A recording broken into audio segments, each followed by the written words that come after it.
নমস্কার বন্ধুরা, আমি সাগর সায়েন্স বাই সাগর চ্যানেলের পক্ষ থেকে তোমাদের সকলকে স্বাগতম। আমরা করছিলাম ইউথ কম্পিটিশন টাইমসের বিজ্ঞান বইয়ের সম্পূর্ণ বাংলা ও ইংরেজিতে সমাধান। আগের ভিডিওতে আমরা করেছিলাম প্রপার্টিজ অফ ম্যাটার বা পদার্থের বিভিন্ন যে অবস্থাগুলো আছে সেই সম্পর্কে আলোচনা। আজকের এই ভিডিওতে আমরা করব heat, temperature and measurement of temperature, তাপমাত্রা এবং তাপমাত্রা পরিমাপের সংক্রান্ত যে প্রশ্ন উত্তরগুলো আছে সেগুলো নিয়ে আমরা আলোচনা করব।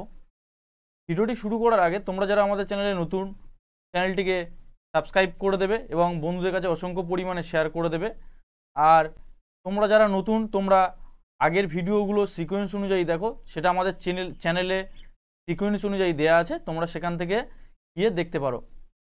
তাহলে তোমরা প্রত্যেকটা কোশ্চেন ভালোভাবে বুঝতে পারবে বা প্রত্যেকটা কোশ্চেন সম্পর্কে তোমাদের ধারণা হবে। আর এই কোশ্চেনগুলো সম্পূর্ণ বাংলাতে তৈরি করেছি আমি, যাতে প্রত্যেক স্টুডেন্টেরই সুবিধা হয়। আমরা যারা বাঙালি তারা এই সব বইগুলো কিনে নিই, ঠিক আছে, কিন্তু পড়তে পড়তে গেলে অনেক অসুবিধার সৃষ্টি হয়, কারণ ইংরাজিতে আছে। আমরা তো আর ইংলিশ মিডিয়ামের স্টুডেন্ট নয়, গ্রাম বাংলা থেকে উঠে আসা স্টুডেন্ট, রেলওয়ের জন্য প্রিপারেশান নিচ্ছি বা বিভিন্ন এক্সামের জন্য প্রিপারেশান নিচ্ছি। এই জন্য আমি এগুলো তোমাদের জন্য বাংলাতে করেছি। তোমরা অনেকেই আমাকে বলছো যে দাদা ভিডিওগুলো ডিউরেশন অনেকটা করে বাড়াও। দেখো ভাই, আমি তো একজন রেলওয়ে এমপ্লয়ি, আমি অতটা সময় পাই না। 8 ঘন্টা ডিউটি করে আসার পরে তোমাদের জন্য আবার এগুলো তৈরি করি, তারপর আবার ভিডিও এডিট করা, আপলোড করা, সব কিছুর জন্য অনেকটা সময়ের ব্যবধান। তাও আমি চেষ্টা করছি যাতে তোমাদের প্রত্যেকটা কোশ্চেন বুঝতে বা বোঝাতে সুবিধা হয়, সেই জন্য। আর তোমরা যারা আগে থেকে আমাদের চ্যানেলটিকে সাবস্ক্রাইব করে রেখেছো তাদেরকে অসংখ্য ধন্যবাদ। আর তোমরা ভিডিওটি তোমাদের বন্ধুদের কাছে অসংখ্য অসংখ্য পরিমাণে শেয়ার করে দাও, যাতে প্রত্যেকটা গরিব স্টুডেন্ট বা প্রত্যেকটা স্টুডেন্ট যারা রেলওয়ে বা অন্যান্য এক্সামের জন্য প্রিপারেশান নিচ্ছে, যেখানে সায়েন্স একটা ভ্যালুয়েবল সাবজেক্ট, সেখানে তাদের সবার কাছে তোমরা এটা পাঠিয়ে দাও। চলো শুরু করা যাক। দেখো এখানে কি বলছে, heat, temperature and measurement of temperature. Heat মানে কি? তাপ। টেম্পারেচার মানে কি? তাপমাত্রা। আর মেজারমেন্ট অফ টেম্পারেচার বা তাপমাত্রার পরিমাপ।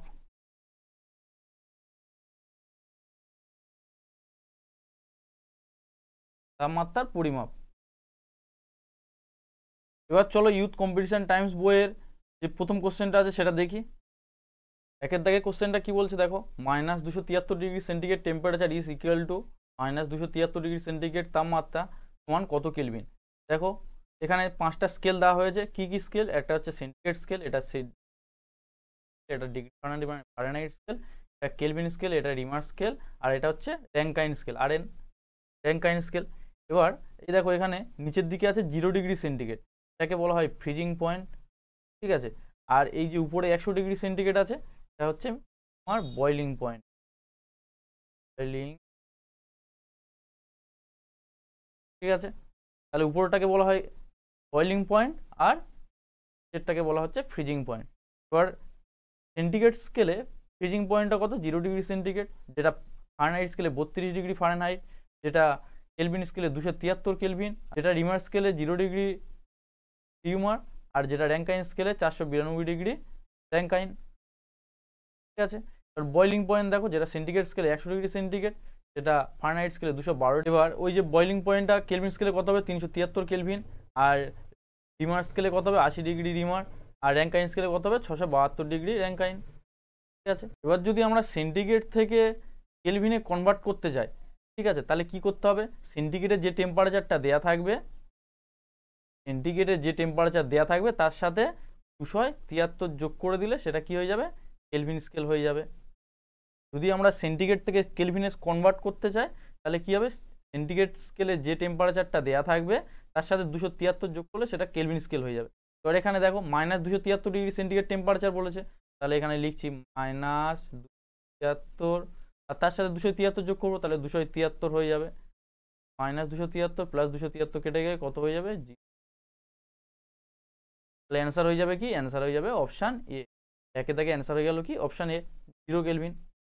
তুই দেখে কোশ্চেনটা কি বলছে দেখো, what is the freezing point of water in kelvin scale. তো আগেই আমি তোমাদের বলে দিলাম কেলভিন স্কেলে কত ছিল। কেলভিন স্কেলের হচ্ছে বয়লিং পয়েন্ট বয়লিং পয়েন্ট, দেখো এটা হচ্ছে কি কেলভিন স্কেল, এটা কেলভিন স্কেল, এর ফ্রিজিং পয়েন্ট কত 273 কেলভিন, দেখো এখানে আছে 273 কেলভিন, আর এর বয়লিং পয়েন্ট কত 373 কেলভিন, ঠিক এখানে দেখো, তাহলে এর বয়লিং পয়েন্ট কত হবে, বয়লিং পয়েন্ট বললাম 73 কেলভিন। আর যদি বলা হয় এর freezing point, freezing point 73 kelvin, ঠিক আছে, তাহলে এখানে অ্যান্সার হয়ে যাবে কি, অ্যান্সার হয়ে যাবে অপশন ডি 270 পয়েন্ট।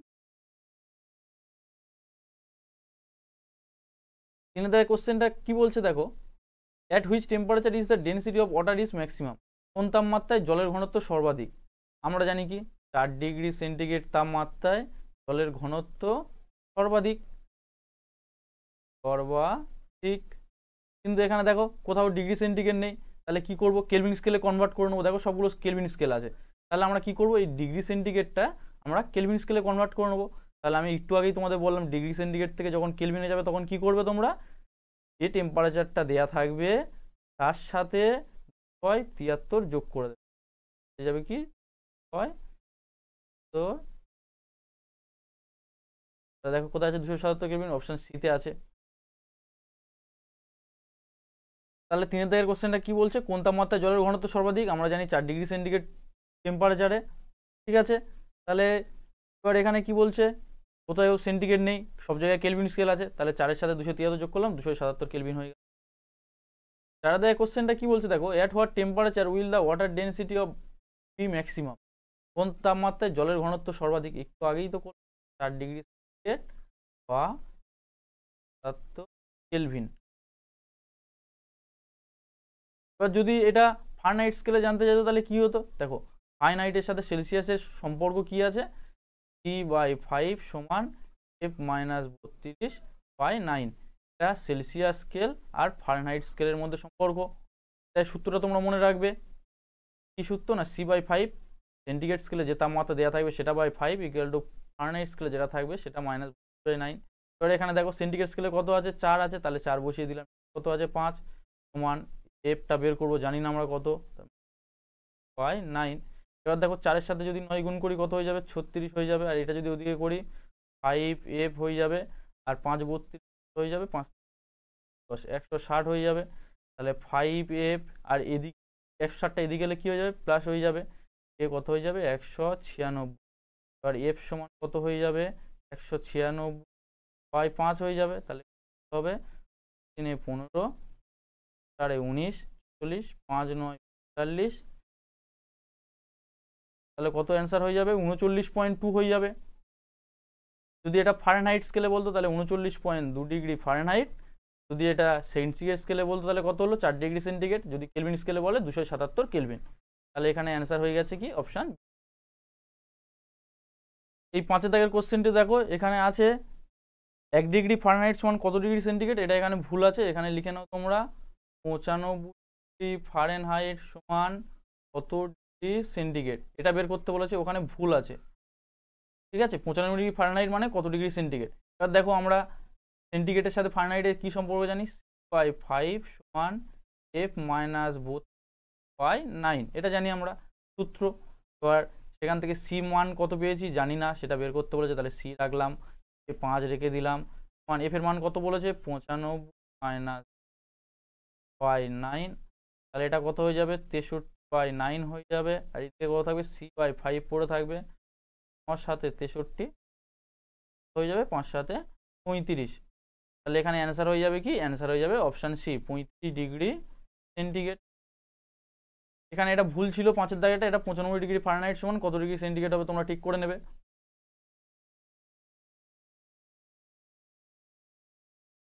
দাগের কোশ্চেনটা কি বলছে দেখো, ড্যাশ সেলসিয়াস সমান 167 ডিগ্রি ফারেনহাইট, ড্যাশ সেলসিয়াস সমান 167 ফারেনহাইট, সেলসিয়াস স্কেলে কত হবে যেটা ফারেনহাইট স্কেলে 167 ফারেনহাইট। চলো আমরা কি সূত্র জানি, C/5 সমান F-/9, ঠিক আছে, C/5 বসিয়ে দিলাম, মান এফ এর মান কত বলে দিয়েছে 167 30/9, হবে 5 সমান কত হবে 5 হবে 3 6 হবে 130, 15 135 হয়ে যাবে 5 15 ডিগ্রি। তাহলে এখানে অ্যান্সার হয়ে যাবে কি? অ্যান্সার হয়ে যাবে অপশান ডি 75 ডিগ্রি সেন্টিগ্রেড। আশা করি তোমরা এটা করতে পারতে এই সূত্র থেকে। দেখে কি বলছে দেখো, but 372 degree centigrade into Kelvin scale, 372 degree সেন্টিগ্রেডকে কেলভিন স্কেলে রূপান্তরিত করো। দেখো আমি একটু আগেই তোমাদের বললাম ডিগ্রি সেন্টিগ্রেড থেকে কেলভিন স্কেলে কনভার্ট করতে গেলে তোমাকে কি করতে হবে, সেন্টিগ্রেড স্কেলে যে তাপমাত্রাটা দেয়া থাকবে, ঠিক আছে, এখানে কত আছে 372 আছে, তার সাথে 73 যোগ করে দেবে, তাহলে সেটা হয়ে যাবে কি কেলভিন। তাহলে এটা যোগ করে দিই, কত হচ্ছে 5 হবে, 7 7 14 4 1 হাতে 3 2 5 6 6 45 কেলভিন হয়ে। দেখো কোথায় আছে, অপশান বিতে আছে 645 কেলভিন। তাহলে ডিগ্রি সেন্টিগ্রেড থেকে কেলভিন স্কেলে কনভার্ট করতে গেলে কি করব, ডিগ্রি সেন্টিগ্রেড স্কেলে যে তাপমাত্রা দেওয়া থাকবে তার সাথে 273 যোগ করব। 8 দাগে কোশ্চেনটা কি বলছে দেখো, the normal temperature of human body is, মানবদেহের স্বাভাবিক তাপমাত্রা কত? এটা আমরা সেই ছোট থেকেই জেনে আসছি, 9 10 যখন পড়তাম তখন থেকে, কত 98.6 ফারেনহাইট। দেখো কোথায় আছে, এখানে অপশান বিতে আছে। যদি এটা সেন্টিগ্রেড স্কেলে বলতো তাহলে কি করতে, তখন তোমরা কি করতে, C/5 সমান F মাইনাস 32/9 এই সূত্রে ফেলতে, সেখান থেকে তোমরা ডিগ্রি সেন্টিগ্রেড স্কেলে কত হতো সেটা তোমরা বের করতে। ঠিক আছে, এটা তোমাদের হোমওয়ার্ক থাকলো, এটা তোমরা কত হয় তোমরা কমেন্টে অবশ্যই জানাবে, ডিগ্রি সেন্টিগ্রেড স্কেলে কত হবে এটা তোমরা অবশ্যই জানাবে কমেন্টে। ঠিক আছে, 9 দাগে কোশ্চেনটা কি বলছে দেখো, 0 degree centigrade is equal to how many degree Fahrenheit? 0 degree centigrade সমান কত ডিগ্রি ফারেনহাইট সেটা বের করতে বলেছে। তাহলে আমরা কি জানি, আমরা জানি C/5 সমান F মাইনাস 9, এই সূত্রটা আমরা জানি। এবার সির জায়গায় কত বসাচ্ছি, 0/5 সমান F মাইনাস 9। এবার দেখো 9 এর সঙ্গে যদি 0 গুণ করি তাহলে কত হয়ে যাবে, 0 হয়ে যাবে, সমান কত হয়ে যাবে 5F মাইনাস 160। ঠিক আছে, এবার দেখো, এবার এই 5Fটা এদিকে গেলে কী হয়ে যাবে, মাইনাস হয়ে যাবে, আর এইদিকে মাইনাস এদিকে মাইনাস কেটে যাবে, তাহলে আমি আর লিখছি না। এবার F সমান কত হয়ে যাবে 160/5, এবার কত হয়ে যাবে 5 10 হয়ে যাবে 32 ফারেনহাইট। অপশান ডি এর সঠিক অ্যান্সার হয়ে যাবে। আশা করি তোমরা এটা করতে পেরেছিলে। চলো 10 দাগে কি বলছে দেখো, what is the physical state of water at 12 degree Celsius? 12 degree সেন্টিগ্রেডের জলের ভৌত অবস্থা কি হবে? 12 ডিগ্রি সেন্টিগ্রেডে কি হবে, জল তরলই থাকবে। অপশান সি এর সঠিক অ্যান্সার হয়ে যাবে লিকুইড। যদি 0 ডিগ্রি সেন্টিগ্রেড বলতো, 0 ডিগ্রি সেন্টিগ্রেড বলতো, সেইখানে কি থাকবে, তরলও থাকতে পারে আবার কঠিনও থাকতে পারে। 11 দাগে কোশ্চেনটা কি বলছে দেখো, what is the freezing point of water? জলের হিমাঙ্ক কত হবে সেটা জানতে চেয়েছে। তো আগে আমি তোমাদের বললাম জলের হিমাঙ্ক কত, 0 ডিগ্রি সেন্টিগ্রেড বা 32 ডিগ্রি ফারেনহাইট বা 273 কেলভিন, 0 ডিগ্রি রিমার। ঠিক আছে, এইগুলোর মধ্যে যে কোনো একটা, এটা ফ্রিজিং পয়েন্ট বা হিমাঙ্ক, FREZING পয়েন্ট। তাহলে এক্ষেত্রে অ্যান্সার কি আছে দেখো, 0 ডিগ্রি সেন্টিগ্রেড নেই কোথাও, সবগুলোতে ফারেনহাইট আছে। ফারেনহাইটে কত হবে, 32 ডিগ্রি ফারেনহাইট, দেখো অপশান ডিতে আছে। তাহলে 11 অ্যান্সার হয়ে যাবে কি অপশান ডি। পারদায় কি বলছে দেখো, refer to absolute zero temperature, পরম শূন্য তাপমাত্রা বোঝায় কত? পরম শূন্য তাপমাত্রা কতকে বোঝায়, 73 ডিগ্রি লেস দেন 0, বা এটা কি হয়, পরম শূন্য তাপমাত্রা কত, -273 ডিগ্রি সেন্টিগ্রেড। এই তাপমাত্রাকে বলা হয় পরম শূন্য তাপমাত্রা। বা আরেকটা কি বলা হয়, যদি এটা ফারেনহাইট স্কেলে বলে, -459.7 ডিগ্রি ফারেনহাইট। যদি এটা ফারেনহাইট স্কেলে বলতো তাহলে কত হতো, -459.67 ডিগ্রি ফারেনহাইট। যদি এটা সেন্টিগ্রেড স্কেলে বলতো, -273 ডিগ্রি সেন্টিগ্রেড। এখানে সেটাই বলেছে দেখো, 0 থেকে আরও 273 ঘর নিচে যাবে। 0 থেকে আরও নিচে যাবে মানে কি, -1 -2 মাইনাস করতে করতে -73 ডিগ্রি সেন্টিগ্রেড পর্যন্ত যাবে। এই টেম্পারেচারটাকে কি বলা হয়, পরম শূন্য তাপমাত্রা। 13 দাগে এটা কি বলছে দেখো, ক্রায়োজেনিক শো। ক্রায়োজেনিক কি দেখায়, ভেরি লো টেম্পারেচার, খুব কম তাপমাত্রা, আর ভেরি লো টেম্পারেচার, খুব কম তাপমাত্রা দেখায় ক্রায়োজেনিক। সেটা টেম্পারেচারটা কত, 150°C কাছাকাছি। তাহলে কি হয় অ্যান্সার হয়ে যাবে? অ্যান্সার হয়ে যাবে অপশান এ, টেম্পারেচার বা নিম্ন তাপমাত্রা। 14 থেকে কি বলছে দেখো, what is the measure of room temperature in kelvin scale. Room temperature সেটা কেলভিন স্কেলে কত হবে সেটা আমরা দেখি। তাহলে আমরা জানি কি রুম টেম্পারেচার কত হয়। রুম টেম্পারেচার কত হয়? 25°C। ঠিক আছে, এটা এবার তুমি যদি ডিগ্রি সেন্টিগ্রেড থেকে যখন কেলভিন স্কেলে যাবে, আমি কি বলেছিলাম, স্কেলে যে তাপমাত্রা দেওয়া থাকবে তার সাথে 273 যোগ করবে। তাহলে 273 যোগ করলে কত হবে? 298 হয়ে যাবে। দেখো কোথায় আছে? অপশান বি আছে, অপশান বি সঠিক। তাহলে রুম টেম্পারেচার কত আমরা জানি 25°C। সেটা যদি আমরা কেলভিন স্কেলে করি তখন কি হবে? সেন্টিগ্রেড থেকে যখন কেলভিনে যায় তার সাথে 273 যোগ করি, তাহলে এখানে অ্যান্সার হয়ে যাবে 98। 15 কোশ্চেনটা কি বলছে দেখো, centigrade which is the mother unit of temperature is name on which of the following. Centigrade যা তাপমাত্রার প্রধান একক, নিচের কোনটির উপর নামকরণ বা কোনটি এর নামকরণ করেছে। দেখো নামের সাথে সেলসিয়াস যুক্ত আছে, দেখো অপশান ডিতে আছে অ্যান্ড্রেস সেলসিয়াস এর নাম অনুসারে। ঠিক আছে, তাহলে অ্যান্সার হয়ে যাবে অপশান ডি। 16 কোশ্চেনটা কি বলছে দেখো, what temperature will Celsius and Fahrenheit scale show similar reading. কোন তাপমাত্রায় সেলসিয়াস স্কেল এবং ফারেনহাইট স্কেল একই রিডিং দেখাবে। তাই অ্যান্সার হবে সবসময় তোমরা মনে রাখবে -40°C বা 40°F। এটা তোমরা কোথা থেকে পেয়েছো? কি অ্যান্সার হয়ে যাবে? এটা তোমরা কিভাবে পাবে দেখো, P/5 সমান F -32/9 এখান থেকে পাবে। কিভাবে পাবে দেখো, আমি একবার করছি। জায়গায় আমি জানি না, আমি এক্স বাই 5 সমান এফ এর মান জানি না, তাহলে সমান হবে, তাহলে এক্স বসাচ্ছি, এক্স -32/9। এবার দেখো এটা যদি এদিকে যায় 9x হয়ে যাবে, এটা যদি ওদিকে যায় 5x -160 হয়ে যাবে। এই 5x এদিকে এলে কি হয়ে যাবে? বিয়োগ হয়ে যাবে, হয়ে যাবে কত? 4x সমান -160। এই 4 এর সাথে যদি এই 160 কাটে কত হবে? 40।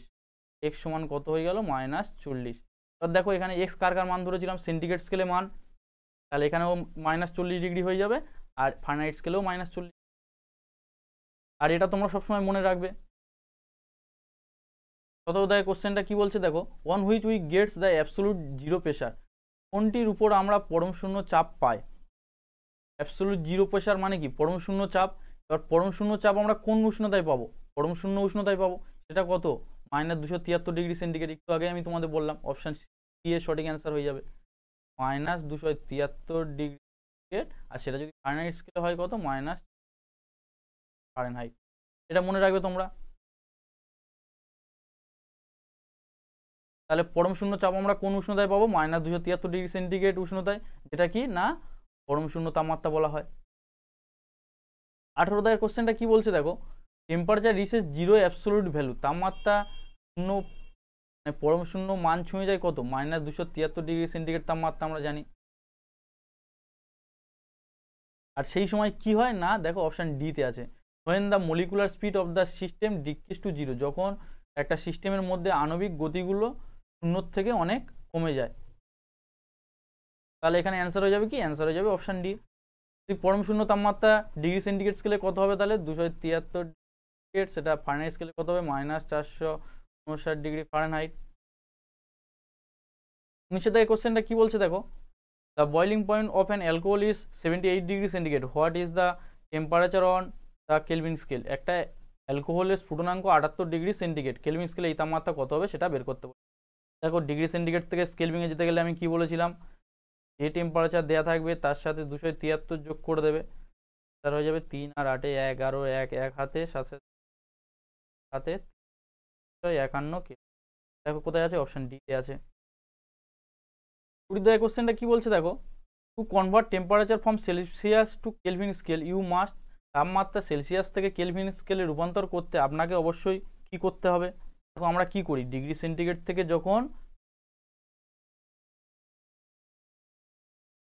যখন ডিগ্রি সেন্টিগ্রেড থেকে আমরা কেলভিন স্কেলে রূপান্তরিত করি তখন কি করি, যে ডিগ্রি সেন্টিগ্রেড স্কেলে যেটা দেয়া থাকবে তার সাথে আমরা কি করি? 273 যোগ করি। সেটাই এখানে দেখো, add 273 to the given temperature. তাপমাত্রার সাথে 273 যোগ করতে হবে। অপশান এ সঠিক অ্যান্সার হয়ে যাবে। 21 কোশ্চেনটা কি বলছে দেখো, what is the value of temperature which is considered normal in human body. মানবদের তাপমাত্রা কত? তো আগেই বলে দিলাম 98.4 বা 98.6 ডিগ্রি ফারেনহাইট। যেখানে যেটা অপশান থাকবে সেটাই তোমরা অ্যান্সার করবে। তাহলে এখানে অ্যান্সার হয়ে যাবে কি অপশান সি 98 ফারেনহাইট। আর এটা যদি তোমাদের সেন্টিগ্রেড স্কেলে বলে, তোমরা আশা করি সেই আগের কোশ্চেনে সেন্টিগ্রেড স্কেলে এটা বের করেছিলে তোমরা। 22 থেকে কোশ্চেনটা কি বলছে দেখো, what is the value of 273K, 273K এর মান কত হবে সেটা বের করতে বলছে। দেখো 273 মানেই কি 0 ডিগ্রি সেন্টিগ্রেড। যখন আমি প্রথম কোশ্চেনটা নিয়ে আলোচনা করি সেখানেই আমি দেখিয়েছিলাম 0 ডিগ্রি সেন্টিগ্রেড যেটা, আর বা 32 ডিগ্রি ফারেনহাইট সেটা, বা 273K সেটাই। আর একটা কি হয় 0 ডিগ্রি রিমার সেটাই হবে। তাহলে এক্ষেত্রে অ্যান্সার হয়ে যাবে কি, অ্যান্সার হয়ে যাবে অপশান ডি। 23 থেকে কোশ্চেনটা কি বলছে দেখো, what is the relationship between Celsius to kelvin temperature. ঠিক আছে, এখানে দেখো কত হবে, এখানে বি অ্যান্সার হয়ে যাবে 0 ডিগ্রি সেন্টিগ্রেড সমান 273 কেলভিন। তো আগেই আমরা জানলাম। 24 কোশ্চেনটা কি বলছে দেখো, which temperature can water exist in both liquid and solid condition. কোন তাপমাত্রায় জল তরল ও কঠিন অবস্থায় পাওয়া যায়। তাই একমাত্র কোন টেম্পারেচার 0 ডিগ্রি তাপমাত্রা। 0 ডিগ্রি সেন্টিগ্রেড তাপমাত্রায় কী কী পাওয়া যায়, কঠিন পাওয়া যায় আর তরলও পাওয়া যায়। অ্যান্সার হয়ে যাবে কি, অ্যান্সার হয়ে যাবে অপশান বি। আর 25 থেকে কোশ্চেনটা কি বলছে দেখো, melting point of ice is, বরফ গলনাঙ্ক কত, বরফের গলনাঙ্ক কত 0 ডিগ্রি সেন্টিগ্রেড, বা 73K, বা 32 ফারেনহাইট, বা আর কি হতে পারে 0 ডিগ্রি হিমার। তাহলে দেখো এখানে এইগুলোর মধ্যে কোনটা দেওয়া আছে, অপশান এতে দেওয়া আছে দেখো 273K, যেটাকে অ্যান্সার হয়ে যাবে অপশান এ 273K। 26 থেকে কোশ্চেনটা কি বলছে দেখো, convert the temperature taken on the kelvin scale to Celsius scale. আমরা এতক্ষণ কি জানছিলাম যে ডিগ্রি সেন্টিগ্রেড থেকে যখন কেলভিন স্কেলে আমরা যাব তখন কি করি, ডিগ্রি সেন্টিগ্রেড স্কেলে যে তাপমাত্রা দেওয়া থাকতো তার সাথে আমরা 273 যোগ করতাম। এবার এরা কি বলছে যে কেলভিন স্কেল থেকে আমরা সেন্টিগ্রেড স্কেলে যাব, তখন কি করব, হ্যাঁ কেলভিন স্কেলে যে তাপমাত্রাটা দেওয়া থাকবে ধরো কেলভিন দেওয়া আছে, তার সাথে আমরা 273 বিয়োগ করে দিলে সেট হয়ে যাবে। ব্যাস, একই জিনিস। দেখো তোমরা যারা বুঝতে পারছো না, ডিগ্রি সেন্টিগ্রেড প্লাস 273 সমান কেলভিন হয়ে যাচ্ছে। ঠিক আছে, এবার দেখো এদিকে তুমি কি রাখছো, এদিকে ডিগ্রি সেন্টিগ্রেড রাখছো, তাহলে ওদিকে কি হয়ে যাবে কেলভিন মাইনাস 273 হয়ে যাবে। দেখো এখানে সেইটাই আমি লিখেছি, এই ইকুয়েশন থেকেই এসছে। আশা করি তোমরা বুঝতে পেরেছো। তাহলে এখানে কি হবে, মাস সাবট্রাক্ট 273 বিয়োগ করতে হবে, অ্যান্সার হয়ে যাবে অপশান এ। 27 থেকে কোশ্চেনটা কি বলছে দেখো, the heat conduction in a cubic object does not depend on. এই ঘন বস্তুতে তাপ সঞ্চালন নির্ভর করে না, কোনটার উপর নির্ভর করে না, অপশান সি হয়ে যাবে। দেখো ফ্রিকশন বা ঘর্ষণের উপর তাপ সঞ্চালন কোনোদিন নির্ভর করে না। তাহলে কার কার উপর নির্ভর করে, ডেনসিটি অফ মেটেরিয়াল বা যে পদার্থটা থাকবে তার ঘনত্ব, ম্যাটেরিয়াল ডাইমেনশন যে পদার্থ থাকবে তার মাপযোগ যেটা দেওয়া থাকবে সেটা, ইলেকট্রনিক কনফিগারেশন ইলেকট্রনিকের উপর নির্ভর করবে। তাহলে কার উপর নির্ভর করবে না, তাহলে হয়ে যাবে অপশান সি ফ্রিকশন। 28 থেকে কোশ্চেনটা কি বলছে দেখো, হয় water particle at 0 degree centigrade have more energy than ice particle at the same temperature. বলছে কেন 0 ডিগ্রি সেন্টিগ্রেড তাপমাত্রায় জলের কণার একই তাপমাত্রায় বরফের কণার চেয়ে বেশি শক্তি। দেখো এর অ্যান্সার হয়ে যাবে option D, because during the process of conversion from ice to liquid water ice particle absorb heat energy in ইট।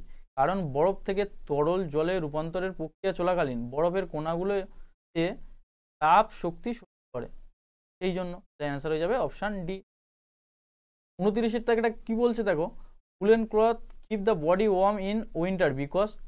যে উলের কাপড়গুলো হয় সেটা শীতকালে শরীরকে উষ্ণ রাখে, কারণ wool is a bad conductor of heat. তাহলে যাবে অপশান এ, উল তাপের খারাপ পরিবাহী, সেই জন্য কি করে শরীরের যে তাপমাত্রা থাকে সেটাকে বাইরে যেতে দেয় না, আর বাইরের যে তাপমাত্রা থাকে সেটা আমাদের ভিতরে আসতে দেয় না জন্য। 30 থেকে কোশ্চেনটা কি বলছে দেখো, transfer of heat is mainly due to conduction convection and radiation. তাপ স্থানান্তরের প্রধানত পরিবহন পরিচলন এবং বিকিরণের কারণে হয়।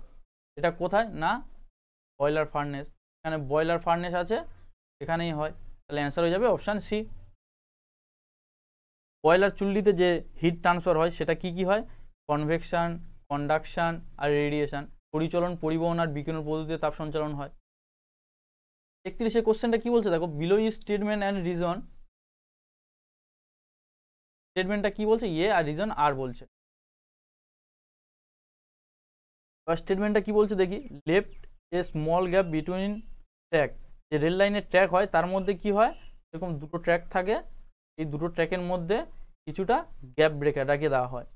কারণ কি বলছে? রিজন বলছে আয়রন স্প্রেড ইন সামার। গরমকালে এইগুলো এরকম সরে সরে যায় বলে আয়রন যে লোহা হয় সেগুলো স্প্রেড করে, ছড়িয়ে যায়, সেই জন্য। তাহলে ঠিক বলছে, তাহলে দুটোই ঠিক। দেখো কোথায় আছে, দুটোই ঠিক।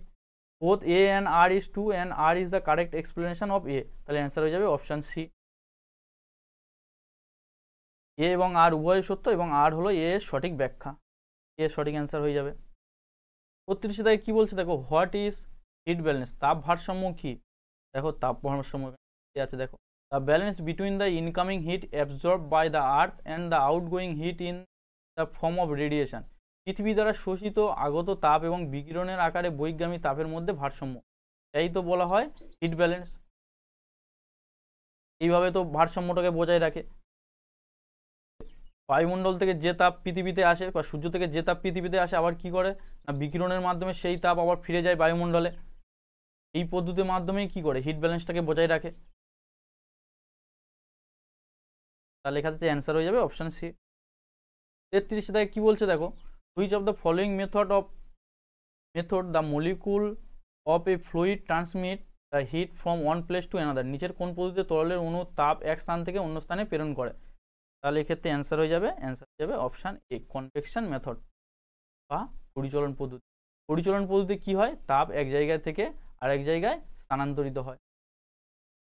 এটা তোমরা বিভিন্ন পরীক্ষাতে এসেছে, এটা তোমরা মনে রাখবে ভালো করে, যে তাপ সঞ্চালন হয় কোন পদ্ধতির মাধ্যমে? পরিচলন পদ্ধতি। অপশান এ সঠিক অ্যান্সার হয়। তাহলে 34 দাগে কি বলছে দেখো, the amount of radiation mainly depends upon the. বিকিরণের পরিমাণ প্রধানত নির্ভর করে ড্যাশের উপরে। এখানে দেখো নেচার অফ দ্য বডি, বস্তুর প্রকৃতি। টেম্পারেচার অফ দ্য বডি, বস্তুর তাপমাত্রা। অপশান আছে দেখো type of surface of the body, বস্তুর ধরন। তাহলে সবগুলো এর উপর নির্ভর করে। অপশান ডি এর সঠিক অ্যান্সার হয়ে যাবে।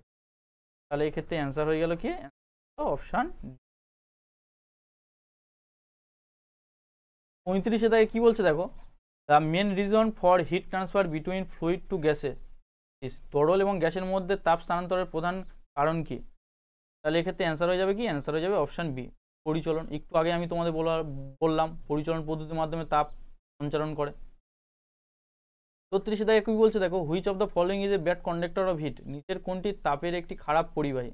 তাহলে খারাপ পরিবাহী কে? দেখো ডায়মন্ড, ওয়াটার, মিকা, এদের মধ্যে তাপ পরিবহন করতে পারে। তাহলে কার মধ্যে দিয়ে করতে পারে না? অপশান এ, কাঠের মধ্যে করতে পারে না।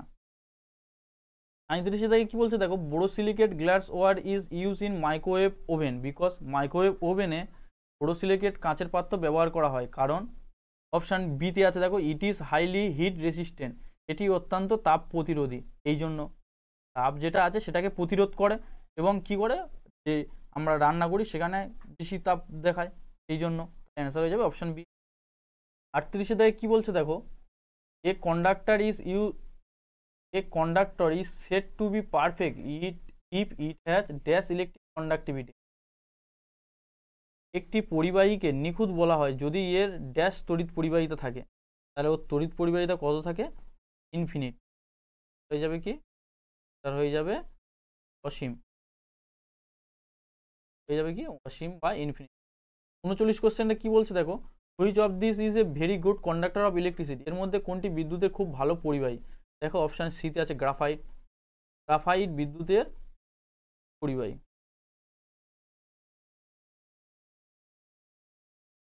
আর এটা তোমরা মনে রাখবে যে গ্রাফাইট একটা নন মেটাল বা অধাতু, কিন্তু এই অধাতু যদি বলা হয় তোমাদের যে অধাতু কিন্তু তড়িৎ পরিবহন করে, তাহলে কি হবে? গ্রাফাইট আর গ্যাস কার্বন, এই দুটো অধাতু হলেও এরা তড়িৎ পরিবহন করে, এগুলো তোমরা মনে রাখবে। তোমরা ভিডিওগুলো দেখো কিন্তু চ্যানেলটাকে সাবস্ক্রাইব করো না। তোমাদেরকে বলবো ভাই, তোমরা চ্যানেলটাকে সাবস্ক্রাইব করে রাখো এবং বন্ধুদের কাছে অসংখ্য পরিমাণে শেয়ার করো প্রত্যেকেই। 40 কোশ্চেনটা কি বলছে দেখো, due to presence of dash in an object it conduct electricity. একটি বস্তুর মধ্যে ড্যাশ উপস্থিতির কারণে বিদ্যুৎ পরিচালনা করে। দেখো এটা একটা বস্তু, ঠিক আছে, এর মধ্যে ইলেকট্রন উপস্থিত থাকলে ইলেকট্রন যদি উপস্থিত থাকে, ইলেকট্রনের গতি যদি এই দিকে হয় তাহলে বিদ্যুতের গতি হবে তার বিপরীত দিকে। এটা যদি বিদ্যুতের গতি হয় আর ইলেকট্রনগুলো এদিক থেকে এদিকে যাবে, তাহলে ইলেকট্রন যেদিকে যাবে তার বিদ্যুৎ তার উল্টো দিকে যাবে। এখানে কিসের কারণের জন্য বিদ্যুৎ পরিচালন করে? অপশন সি হয়ে যাবে, ইলেকট্রন। 41 কোশ্চেনটা কি বলছে দেখো, which of the following is not a conductor of electricity. নিচের কোনটি বিদ্যুতের পরিবাহী নয়? দেখো অ্যালুমিনিয়াম, টাংস্টেন, নিকেল এগুলো তো বিদ্যুতের পরিবহন করবে, হয়ে যাবে অপশান এ সিরামিক, এটি বিদ্যুতের পরিবাহী নয়। অ্যান্সার হয়ে গেল অপশান। 42 কি বলছে দেখো, which of the following is the conductor of electric charge. নিচের কোনটি বৈদ্যুতিক আধানের পরিবাহী? দেখো এখানে কি আছে, অপশান এতে আছে glass, paper, copper, water. Copper একমাত্র বিদ্যুতের পরিবাহী, তাহলে অ্যান্সার হয়ে যাবে অপশান সি। 43 কি বলছে দেখো, find the similarity of the following silver, copper, gold and aluminium. নিচে রূপা, তামা, সোনা এবং অ্যালুমিনিয়ামের মধ্যে মিল খুঁজুন। তাহলে ওদের মধ্যে কি মিল আছে বলো তো দেখি। ওদের মধ্যে মিল আছে, দেখো অপশান সিতে আছে, this are all good conductor, এগুলি সব ভালো কন্ডাক্টর, এর মধ্য দিয়ে তাপ, তড়িৎ দুটোই প্রবাহিত হয়। তাহলে অ্যান্সার হয়ে যাবে অপশান সি। 44 কি বলছে দেখো, thermal conductivity of A solid metal with increasing temperature. ক্রমবর্ধমান তাপমাত্রার সাথে একটি ধাতুর তাপ পরিবাহিতা কি হবে? দেখো এখানে অ্যান্সার হয়ে যাবে বি, ইনক্রিজ হয়ে যাবে বা কমে যাবে। যদি ইনক্রিজিং টেম্পারেচার বা তাপমাত্রাকে যদি বাড়ায় তাহলে থার্মাল কন্ডাক্টিভিটি বা তাপ পরিবাহিতা কি কমে যাবে। 45 থেকে কোশ্চেনটা কি বলছে দেখো, which of the following is the more thermal insulator in the group. নিচের কোন গ্রুপে বেশি তাপ নিরোধক বা তাপ রোধক?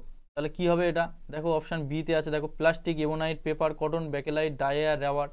এগুলোর মধ্য দিয়ে কি হয়, তাপ পরিবাহিত হতে পারে না। তাহলে এক্ষেত্রে অ্যান্সার হয়ে যাবে কি? অ্যান্সার হয়ে যাবে অপশান বি। 46 কোশ্চেনটা কি বলছে দেখো, dash are comparatively bad conductor of heat. Dash তুলনামূলকভাবে খারাপ তাপের পরিবাহী। এর মধ্যে কোনটা খারাপ তাপের পরিবাহী? দেখো অপশান এতে আছে পিপি মানে কি লেড বা সীসা, আর এইচজি মানে কি পারদ, ঠিক আছে। ইউ মানে সোনা, আর এজি মানে রূপা, সিইউ মানে কপার, এফি মানে লোহা, কিউ মানে কপার, এল মানে অ্যালুমিনিয়াম। আশা করি এগুলো তোমরা জানো। অপশান এতে আছে কি পিবি বা লেড বা সীসা, আর পারদ এগুলো হচ্ছে ব্যাড কন্ডাক্টর অফ হিট এর খারাপ পরিবাহী। 47 কোশ্চেনটা কি বলছে দেখো, which of the following resistor is known as heat sensitive resistor. নিম্নলিখিত রোধকগুলোর মধ্যে কোনটি তাপ সংবেদনশীল রোধ হিসাবে পরিচিত? দেখো হিট মানে কি thermal, TGRMAL, thermal plus resistor, এবার এই দুটো যুক্ত হয়ে কি করছে থার্মিস্টর। দেখো আর এ থার্মিস্টর, অ্যান্সার হয়ে যাবে কি? অ্যান্সার হয়ে যাবে অপশান এ। আজকের ভিডিওটি এই পর্যন্ত থাক। পরবর্তী ভিডিওতে আমরা 48 থেকে কোশ্চেন নিয়ে আলোচনা করব। এই রকম ভিডিও আরও পেতে আমাদের চ্যানেলটিকে সাবস্ক্রাইব করো এবং বন্ধুদের কাছে অসংখ্য পরিমাণে শেয়ার করো, যাতে প্রত্যেক বন্ধু বা তুমি এবছর এলপি টেকনিশিয়ান বা জেই বা অন্যান্য পরীক্ষাতে সিলেকশান নিতে পারো।